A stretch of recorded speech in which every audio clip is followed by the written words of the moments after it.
Welcome to From the Fishbowl, the podcast brought from you from the land of the Bowral peoples, a place where you, the listener, gets unprecedented access to the tales shared by Judy and Benn MP, independent member for Wollondilly, her staff, locals and experts in their field.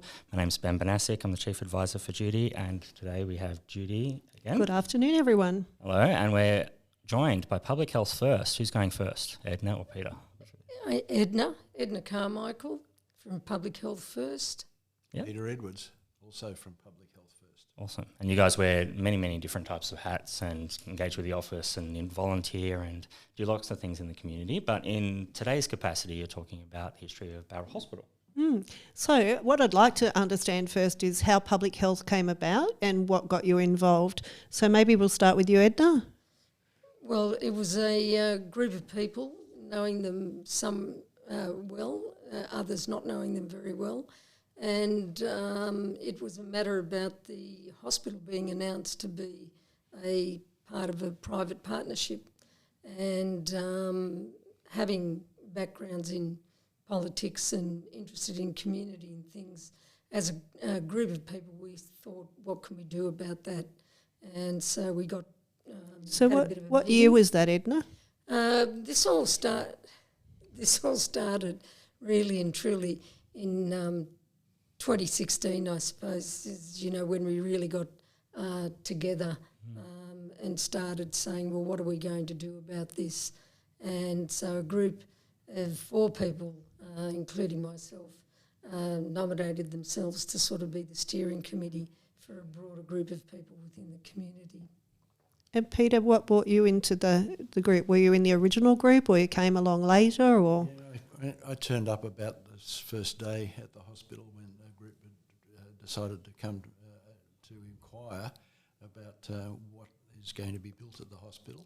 And this announcement had been made by the then Minister Julian Skinner that the public hospital would be developed as in a public-private partnership.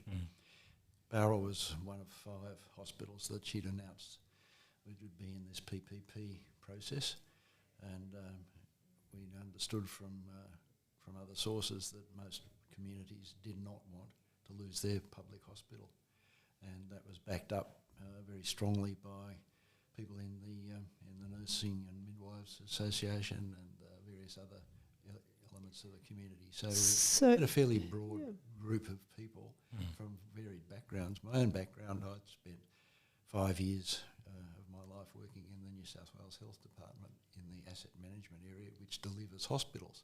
So I did know something about the delivery process of a hospital.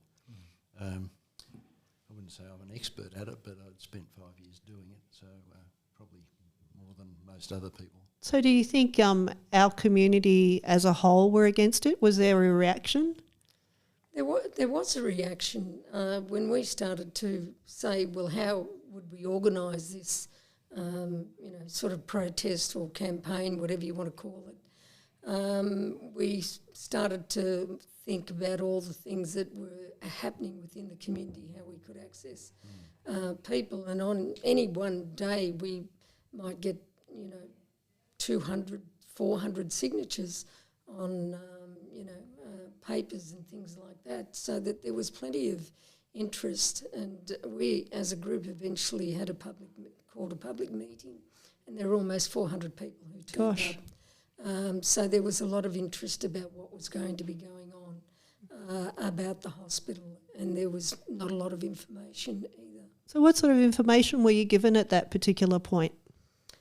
Well, we really didn't know anything, did we? We wanted to find out what they'd planned, and what we found was that there was no community consultation at all about what was planned for this building. It was still being planned by the government to be delivered into the hands of what we assumed one particular private hospital operator that sits right next door to the public hospital.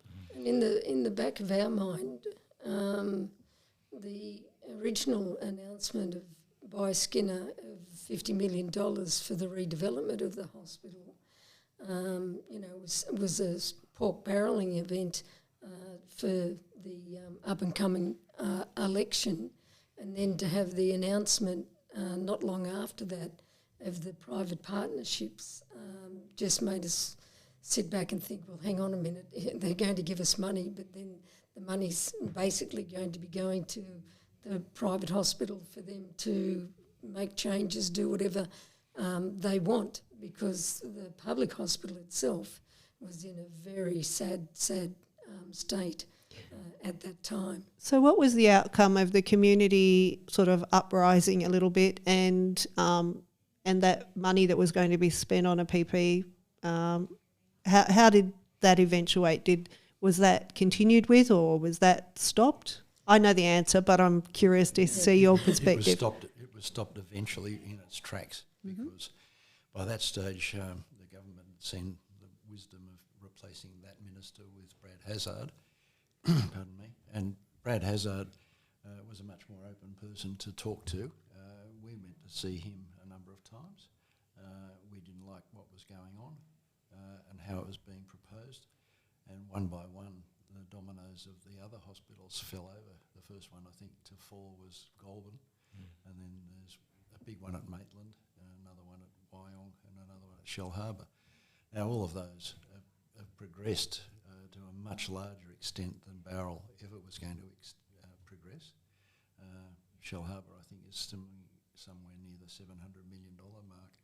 Bowral's still 120 million or thereabouts. So how did it get from that point to there? So at this point, it's prior to the 2019 election still, and there's community consultation going on. So you've had a promise of $50 million, which was in the forward estimates, but then there was an up and coming. Then we got another changed, promise of $55 million. So tell us about pre-2019, the promises then.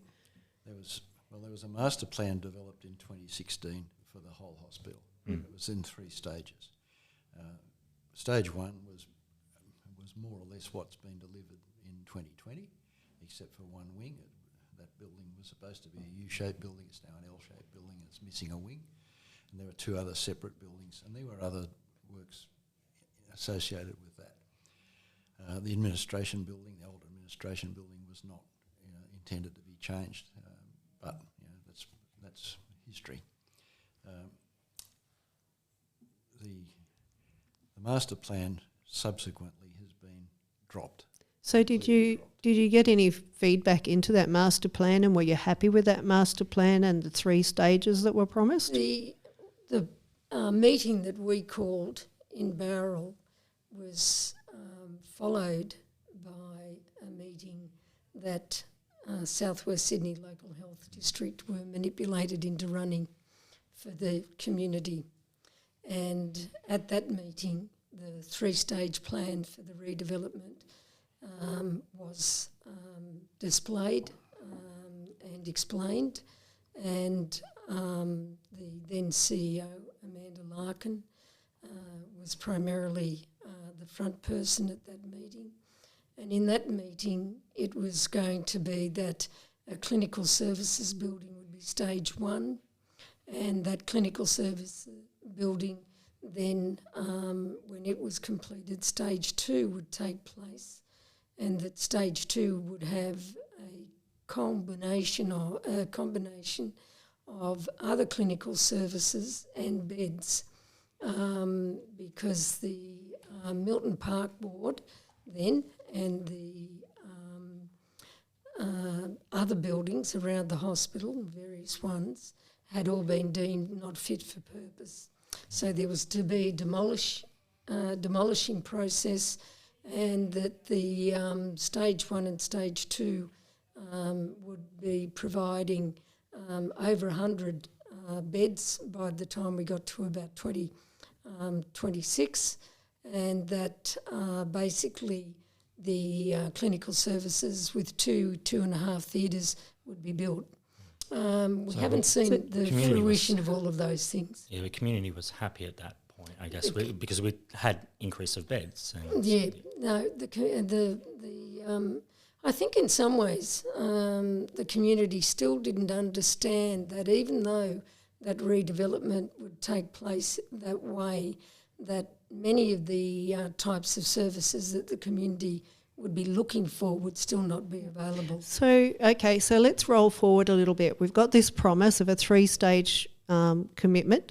We've got committed money. And then after 2019, what happened then? Building up to that, or stepping back one step, the $50 million for stage one was expanded to $65 million because Public Health First campaigned to have the emergency department included in stage one.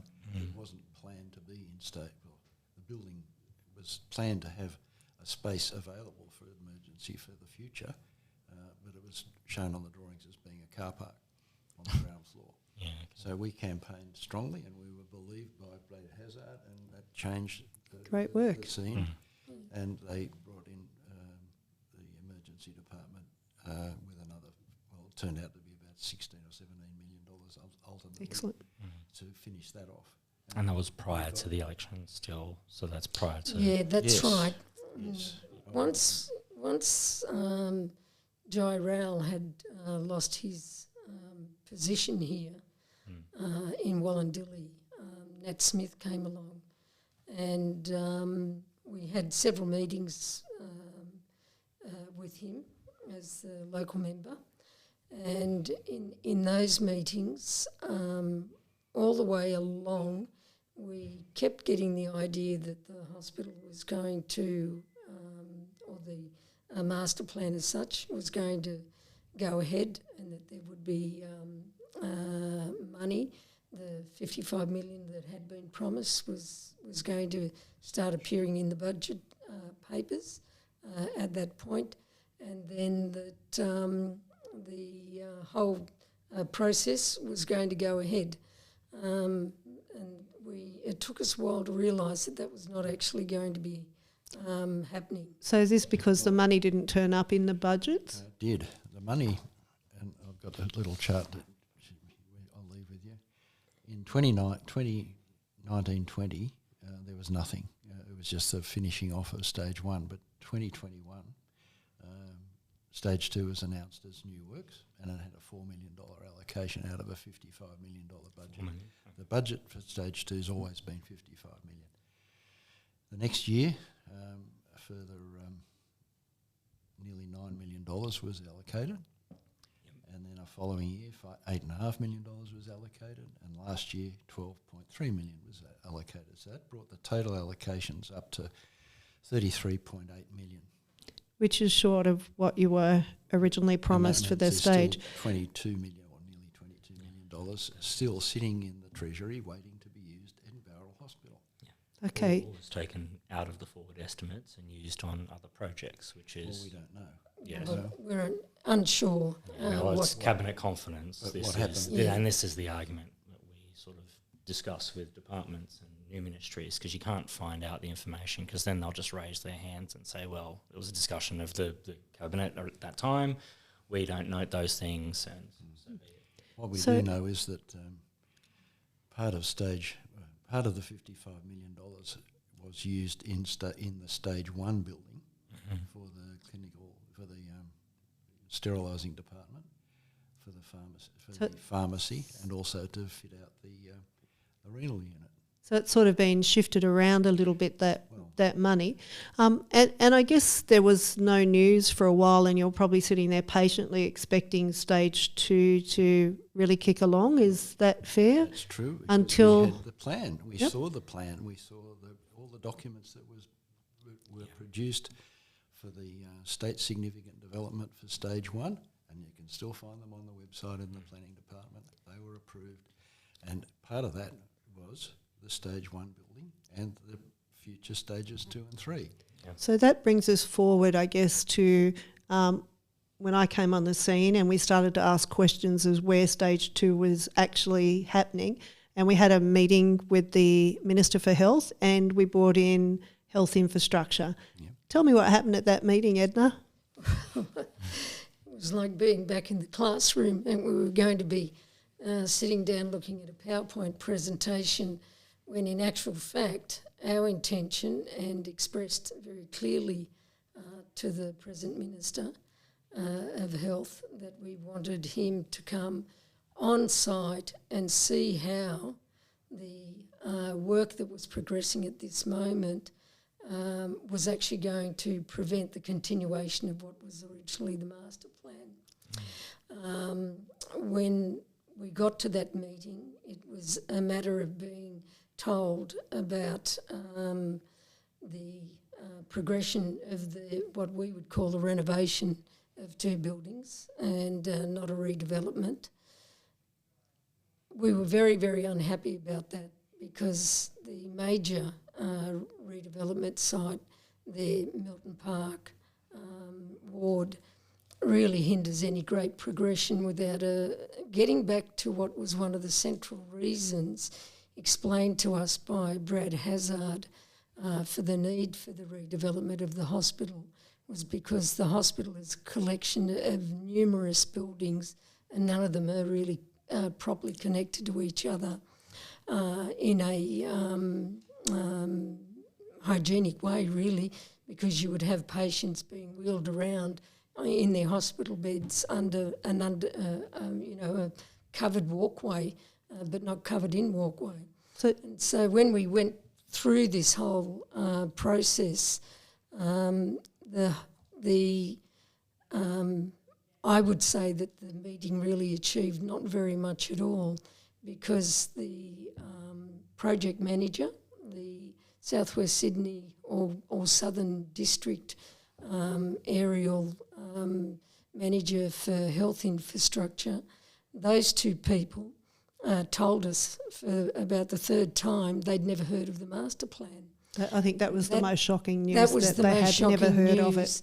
that they were not aware of the master plan. The second terrible piece of news was that they were not working off a current clinical services plan. And without those 2 things, the redevelopment of the hospital was completely in the hands of health infrastructure or somebody. And the minister, quite frankly, didn't have a clue. He didn't know what was going on. He was just a parrot on somebody's shoulder. And most people, of which there were about 20 people from Public Health First who were able to get to that meeting. It was held in mid-morning during the week one day. And, most people left that meeting being very, very disappointed. So let me just make some points here. So the idea was that a certain part of the construction down there was to be demolished for the new stage 2, but that never happened. That's right. And in fact, that particular building is being renovated. So that obviously tells us that stage 2, as promised, was never ever going to happen. And then when we have this meeting, health infrastructure tell us that they've never ever heard of the plan. So I think everybody was taken back at that particular point in time, and literally there isn't anything other than renovation money available. That's right. Yes. One of the other aspects that I could talk about is the process, and there's a shocking lack of formal process. The EP&A Act requires any hospital building or medical building in excess of $30 million of capital value to be a state significant development. Stage 1 is a state significant development, and there were 2 variations made to the state significant development for stage 1 to accommodate the sterilising department and the pharmacy. I don't know quite where the renal unit money went to. That, we think, probably chewed up about $20 million out of the $55 million, but it still left $35 million of the capital money. So when and it never ever was applied for as a state significant development. There is no building approval from the council for this so building. when do There's you think all of a sudden your master plan? Where do you think when do you think it disappeared? Hazard. Hazard. I agree. It disappeared during Hazard's reign. We were told by health infrastructure that there was a change of plan and or change of philosophy in the whole of the health area, that rather than build new buildings, they were going to refurbish old buildings if they were available. And so this, I think, has been the did your state case. member go into bat for? Did he know, or what No, actually what happened there? Where was your state member for you? I think I think that Nathaniel Smith knew that the project was not going ahead the way it had been planned. And one of the things that leads me to believe that is because he and Brad Hazard came before the next election period to do some pork barrelling, and they had a $20 million grant they were going to give for the reworking of imaging and to get a chemotherapy unit there. Now, if the original plan had gone ahead, as per the original master plan, then there was nowhere on site for that to take place. So obviously they knew. They probably knew. That's what I think they knew. So, okay, so the master plan, as far as we know, is gone. That's right. There should be some money there, but we don't exactly know where. There's some renovations taking place, and we are stuck with that at this particular point in time. So now we go forward to our meetings now with the general manager down there, or the CEO down there, who actually takes us through lots of different visits to the hospital and is trying to work with us with this health area and all the rest of it. But he's literally told us at this particular point that old plan is gone and we need to move forward from here. I have some thoughts about what things we can actually deliver without demolishing the renovated buildings. But what do you feel about that? It's not as good as it was, but where do we go from here? One of the things that can be done is to finish stage 1 building, to make it a U-shaped building in plan instead of an L-shaped building, and that would be to build the south wing of the L-shape of that building, which would then potentially accommodate the medical imaging service, and also you've spaced for a chemotherapy unit. And Edna, do you have any thoughts on that? Look, I agree. You know, I have to say that it's with some great anticipation and excitement that we're going to see one of the renovated buildings become the new outpatients building, and that obviously is going to have a lot of new technology and things like that, which is going to be a great benefit to the community, and that the general manager, even though we have points of difference over various things, is, in my personal opinion, trying to work very hard to improve facilities and services for the community, which, you know, is great. And I think if we move forward and we think that way, then I agree with Peter. If we could continue some of the clinical service requirements in completion of the original southern wing of the hospital, that would be a very good thing for us. I personally would like to see the hospital being elevated to a level 4 hospital. The problem there is, and this is a problem all over the state, staffing.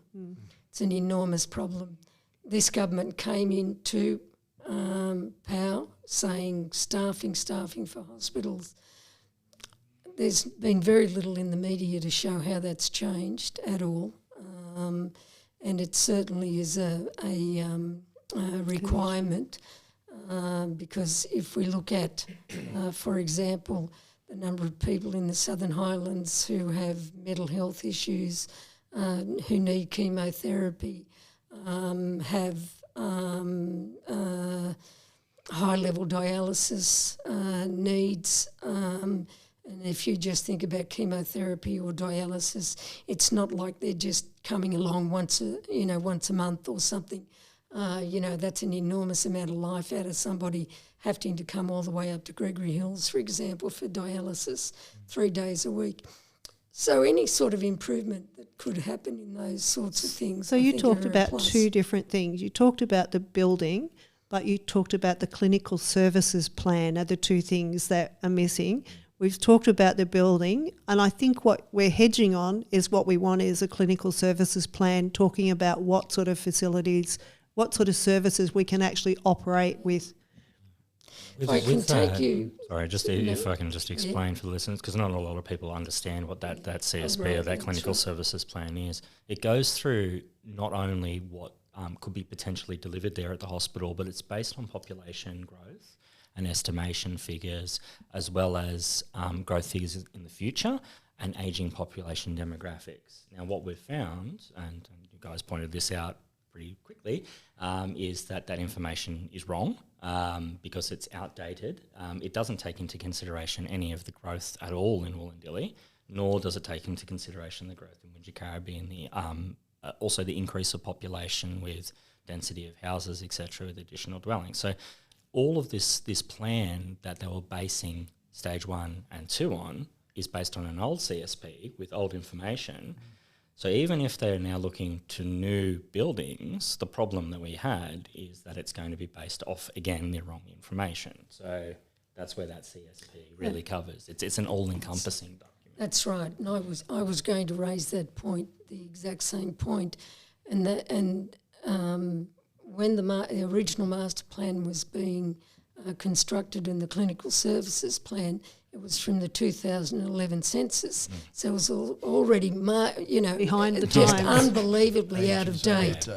And the same story is now going to be happening. The enormous, I suppose an important thing for people listening is to understand the drawing area that Bowral Hospital services. And so if you go over the river into the Goulburn electoral area, many people, Mossvale is in that area, Bundanoon, many of those people come to Bowral Hospital. You go over out towards Picton, it's the same sort of story. People come from there. The growth in Wollondilly in the southern section is enormous and forecast to be enormous. So people will be coming from there as well to go to that hospital. So it's a very large drawing area. Interestingly enough, something like 27% of the population is over 65 at this stage, and that will increase. What's happening to things such as geriatric help and health, those things are things that haven't been part of the equation. And unless we get an up-to-date clinical services plan, it's very hard to say where the hospital needs to go. I would have to say, in correspondence I've had with South West Sydney Local Health District, acting and now the Chief Executive Officer, I think she just would see Bowral as being a blot on the landscape, that it doesn't really come into their thinking very much at all. And so that makes it a very difficult situation to try to get some sort of pressure that's actually going to be generating it. And I think that's one of the reasons why our relationship with the General Manager at the hospital at the moment is an important one, not only just for us but for him as well. Yeah. So that we can actually start to deliver for the community the things that they're going to want. And we keep being told that there are changes to the models of care in hospitals. Well, look, it's telehealth over the internet with pictures, to put it at a very basic But people do need to be in explanation. hospital sometimes. And people, and most of the regional hospitals, such as Bowral or Shellhaven or wherever, they have areas that are not open, and that's because of staffing. It's not because of need, it's because of staffing issues. So we have to go back to the government again and get local members and people like that to say, what is happening with these promises. And the Labor government made quite strong promises about supporting and continuing the development of Bowral Hospital. Hopefully not at another pork barrelling event. We're not quite pre-election at the moment, but we'll get there. Building up. Building up. So I guess going forward, where after that clinical services plan, we as an office have put in a couple of things, request to budget, and some of those things relate to things like a chemotherapy chairs in the area. So things that are going to require our residents to travel a long way for treatments that really should be done as close to home as possible. I'd also tell you that literally the people around right here in Tamworth, I've got one gentleman in Bowral at the moment, he couldn't be telehealthed. There are lots of people that do need to go to hospital no matter what they say, and staffing is an issue. But we've got the chemotherapy chairs a request for, and we're calling that a full cancer centre, and we've priced that on other cancer centres that have been previously delivered, which includes the full bunkers and the equipment that you really need to grow in future as well. We've looked at the numbers in the area and the amount of patients that are reportable that have cancer treatments. There's an issue that most cancer treatments actually are at other hospitals and they're not reportable. So, but even with those reportable numbers, the numbers are pretty close to what Bankstown Hospital has, but they have a full treatment centre. And we've got an ageing population plus a growing population. So that was one request. There was a request also for the clinical services plan as a minimum, and then outreach services along with additional services to go into the new growth areas attaching onto that hospital. So the full integrated model, basically. Yeah. so even today I was at Campbelltown Hospital at the dialysis unit there, and they're full. But what they said is, interestingly enough, thank goodness they have Bowral being able to do some dialysis, even though some patients do have to travel up and it's very inconvenient, but they couldn't actually take any more there. So there are specific things like dialysis and cancer care and all the rest of it that don't even fit into their new builds, and we want them in ours. So, all right, let's look at this. We're going to hopefully get a clinical services plan. We're going to have a look and hopefully get some chemotherapy happening there, and as Ben said, it'd be really nice to get a proper cancer treatment centre. We're also eventually, obviously that other wing, the L could be turned to a U eventually. So I guess we're going to all work with the general manager to push forward to a stage 3, and that's something that's going to take a lot of work, that actual last point there. What do you think, Peter? Do you have any other things to add to that we need to put on our shopping list that gets cut from underneath us sometimes? Well, and just add to in the clinical services plan, what we got back in 2017, which we only got because one of our members, Gordon Marquardt, was a councillor at Invercargill Shire Council, and he persuaded the council to ask for the clinical services plan because it was not forthcoming, and they had to GIPA that document. When the GIPA was put in, that's a freedom of information process. When that GIPA was applied for, all of a sudden, miraculously, the then clinical services plan was made available. It was then upgraded slightly in 2017. What we want to see in the new clinical services plan, I'll go back a step. That revised clinical services plan only went out to 2031. We're nearly there at the rate we're going. We've chewed up 5 or 6 years already of that, and we've only got 5 years to go. So we've got a lot of work to do in a short time. We've obviously got council elections coming, so it was beneficial to have a council that was on side. So people should take note of what's being promised by councillors to see who will support the, I don't know that we call it a redevelopment, I'm not sure, but the expansion of services at Bowral Hospital. So that's really important. And I guess then we all work together to put pressure on both state and federal and local to get what we need for our community. Most definitely, and I think the point about a council that's interested in the health of its population is very, very important, because the previously elected council had virtually no interest whatsoever in Bowral Hospital or the services it provided. It just didn't want to know about it. It dealt with things like stormwater and sewer, but that's about all. And health is a really important thing.